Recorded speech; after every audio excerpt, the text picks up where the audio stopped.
scrolling through the social media, I came across this post.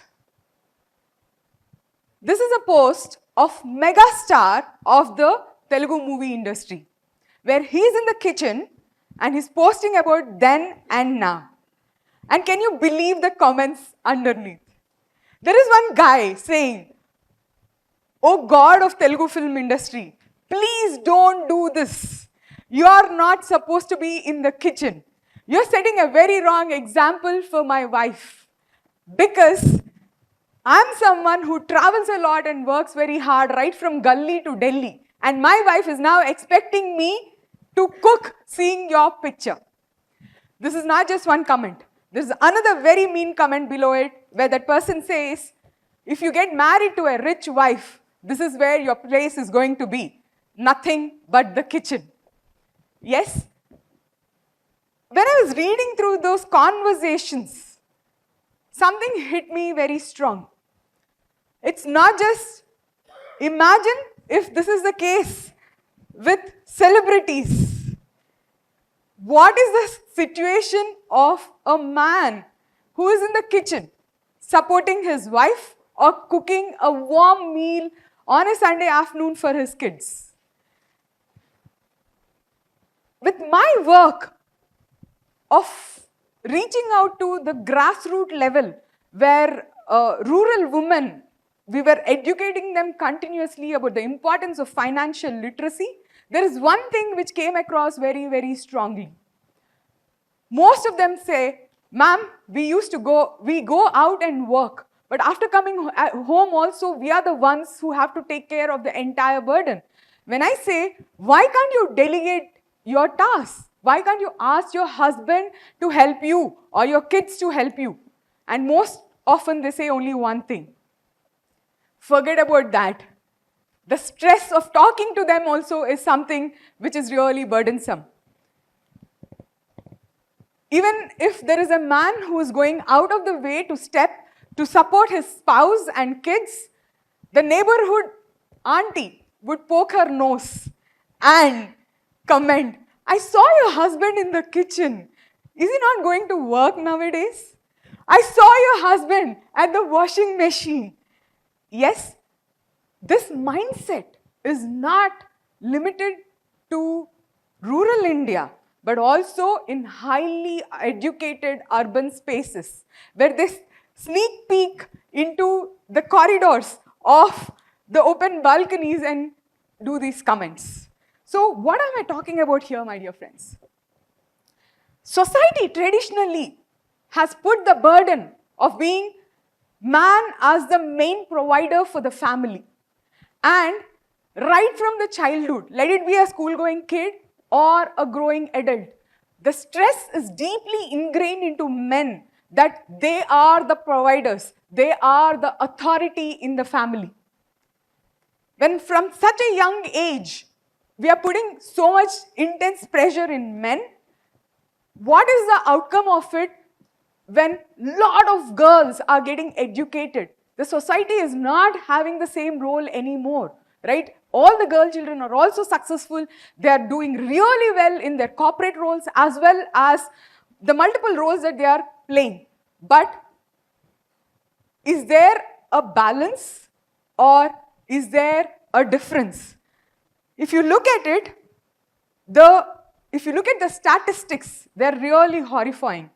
When men internalize the pressure, especially the financial stress because of excess loans and not having the right financial education, 79,300 men commit more suicide compared to women. And this is not just an Indian issue, nor is it a rural issue. This is a global phenomena. In US, 4x more men commit suicide because of the financial pressures that are being pushed onto them.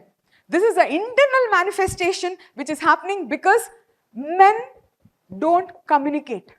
Men take the full responsibility and burden and they go into silence. In my financial education classes, when women and men come together as families to work with me, when woman has an issue, she immediately reaches out. But whereas a man, he disappears. He goes into complete silence. He wants to solve that entire issue on his own, and then he'll appear back when everything is sorted. This is the internalization of a pressure. But what happens in situations where the pressure is externalized? In workspaces, you see men not able to handle the power of women. Right? They don't accept them in leadership positions, because of which they are continuously taunting the women in the leadership roles and talking behind their backs in the back offices. Not just that, the abuse on women has increased multifold because of the loss of power, perceived power that a man feels. Though there is no actual loss of control, man perceives loss of control when the wife is independent and financially strong. Why? Because there is no shared responsibility happening. The externalizing of the stress leads to increase in abuse on women to a great extent. Most of the marital abuse is not even spoken outwards. And for the man to handle a woman at the workplace and come home and handle in the house, both become really a tough challenge, right? What do men need to do in this day and age where the girls are having equal opportunities and equally educated and equally can support the family? How do we work towards it? There's something called as the Easterlin paradox. A professor by the name Richard Easterlin in the University of Pennsylvania, he's an economics professor, he measured the happiness index, the happiness economy of happiness is what he has studied. And what he says that with age, when the man earns more, is there an increased happiness? What do you think, guys? Do you think there is an increased happiness? Absolutely no. With more increase in earnings, the happiness levels decreases. And an unhappy person is on a hedonic treadmill. The earning is going up, but the dissatisfaction is increasing and they are revolving in the same space. If we do not go beyond these gender roles, and if we do not help people around us, if you watch in the families, if you have conversations with your friends, you will be able to glean a deeper insights into this. When man is associated with earning, and with time the hedonic adaptation happens, there is no more satisfaction in the work. That's because men's crucial years have been associated with work and increasing financial responsibilities. I have helped more than 1 lakh plus people through my online sessions. It's not just one person, but families coming together and discussing these issues continuously. When I started off with my first organization, I wanted to help 1 million mothers. But then, after seeing the actual issue on the ground, I realized it is not enough to just empower women. The need is there for both members of the family to come together and work out this and have these conversations around money and most importantly around childcare. What gives purpose, what gives happiness is never money, right? While money is important, the deep joy comes from relationships. And when men miss out on these crucial life phases of their kids because of lack of paternity leave by the government policies or the corporate policies which are existing, and we are going to remain silent about it, nothing is going to change. Right? Just like women have maternity leaves, it's high time men also have paternity leaves and flexible work hours so that they take up equal responsibilities and be part of the growth of their children. Otherwise, long term, the impact is going to be broken relationships and unhappy families. So, how can we bridge the gap and move forward together? While we are educating women on sharing the financial responsibility, right? The discussion should happen in our living rooms. We need to sit together and talk about shared responsibilities. Women earnings also should contribute towards the investments and the overall planning. Because an earning would never be enough for a family because the lifestyle would always increase with more earning.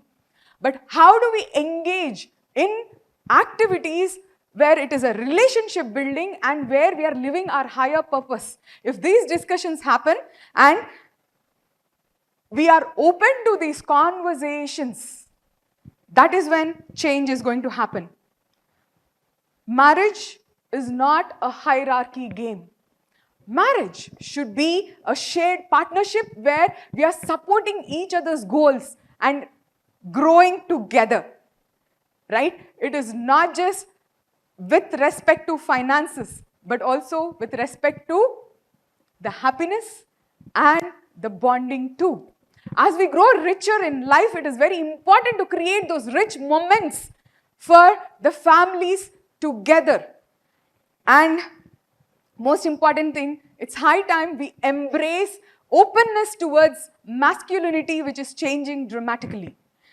Emotional intelligence, vulnerability, and adaptability need to be advocated, especially in spaces for men. Also, men should go through a continuous learning process and especially build up skills of emotional intelligence and, most importantly, communication skills. Yes, if these communication skills are not going to open up, forget about shared growth, right? As a society, we would be regressing. So, embracing the bigger picture of masculinity rather than the traditional gender roles which the society is expecting us to do. It has to start with each one of us. So, are you all ready to break free and shape the future? In this process, the most important thing is to build a network for men where they feel safe to discuss their challenges, right? As women, we have a shared sisterhood. We reach out to one of our family members in times of need or distress, whereas men don't do it. Each of us gets that chance to create that legacy in our life. Let's not let go by turning away from the harsh reality that we are facing. Let's not look down or turn away, and let's step up in every place that we are in. In your house, speak up. At work, speak up. Speak up to support. Speak up to help each other come together.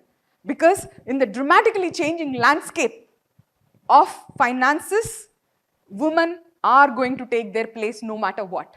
But are men ready to discuss about their vulnerabilities with the same strength that women are doing with respect to their finances? The time is now. If we are not ready to lend a ear, if you are not going to go and discuss this right now, then we'll see not a movement forward, but a step backward. Thank you. This is Dr. Mani Pavitra.